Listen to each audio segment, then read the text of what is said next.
مال وقف کی حفاظت کرنا کس کی ذمہ داری ہے، اور ایسا شخص کن اوصاف کا حامل ہونا چاہیے؟ دیکھیں، اولاً تو یہ بات ذہن میں رکھنی چاہیے کہ باعتبار شرعی مسجد و مدرسہ یا کسی بھی موقوفہ شے کے انتظامات کی دیکھ بھال کے لیے جو ہے نا،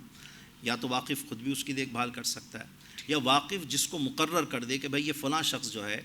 یہ اس موقوفہ شے کی دیکھ بھال کرے گا، اسے متولی کہا جاتا ہے۔ اچھا، یا پھر اگر واقف کا کوئی قائم مقام شخص ہے جسے یہ شریعت نے حق دیا ہو کہ وہ بھی دیکھ بھال کرے، یا وہ کوئی بندہ متولی کے طور پر مقرر کر سکتا ہے، تو اب یہ دونوں اختیارات واقف کے پاس بھی موجود ہوتے ہیں کہ واقف خود کرے یا کسی کو متولی بنا دے، یا پھر واقف کا قائم مقام شخص جس کو مقرر کرے گا وہ متولی بن سکتا ہے۔ اس سے ہمارے یہاں عرف میں عام لوگوں کی زبان میں انتظامیہ سے تعبیر کیا جاتا ہے، منتظم سے تعبیر کیا جاتا ہے۔ اب ان میں یعنی منتظمین اوقاف میں جن اوصاف کا پایا جانا ضروری ہے، سب سے پہلے تو وہ سنی صحیح العقیدہ ہو، اس کا عقیدہ درست ہونا بہت ضروری ہے، اور پھر دیانت دار ہو کہ وہ یتیموں کے مال کے کھانے کی طرح۔ تو آپ اندازہ لگائیں کہ اگر موقوفہ شیخ کا منتظم اگر دیانت دار نہیں کرے گا، وہ ایک تو گناہ کر رہا ہے، اور پھر یہاں علماء نے اس بات کو ذکر کیا کہ وہ دیانت دار ہو، یہ ضروری ہے۔ حتیٰ کہ علماء نے لکھا کہ اگرچہ خود واقف کے بارے میں یہ پتہ چل جائے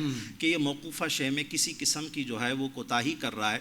اور اس کی آمدنی میں جو ہے وہ کرپشن کر رہا ہے، تو علماء نے کہا کہ واقف کو بھی ہٹا دیا جائے گا، پھر وہ بھی متولی نہیں بن سکتا، درکنار کے دوسرا وہاں پر متولی بن کر رہا ہے۔ تو دیانت دار ہونا بھی بہت ضروری ہے، ہوشیار ہو، سمجھدار ہو، وقف کا خیر خواہ ہو، اور فاسق نہ ہو، گناہگار نہ ہو، فاسق معلن نہ ہو۔ یہاں پر امام اہل سنت کا ایک جملہ مجھے یاد آتا ہے، میرے امام فرماتے ہیں کہ فاسق کیسا ہی ہوشیار ہو، کارگزار ہو، مالدار ہو، آپ فرماتے ہیں ہرگز لائق تولیت نہیں ہے، ہرگز اس بات کا اہل نہیں ہے کہ اسے وقف کی دیکھ بھال کے لیے منتظم بنایا جائے۔ کیوں کہ جب وہ نافرمانی شرع کی پرواہ نہیں رکھتا تو کسی کار دینی میں اس پر کیا اطمینان کیا جائے گا؟ تو فاسق نہ ہو، اسی طرح لاپرواہ بھی نہ ہو،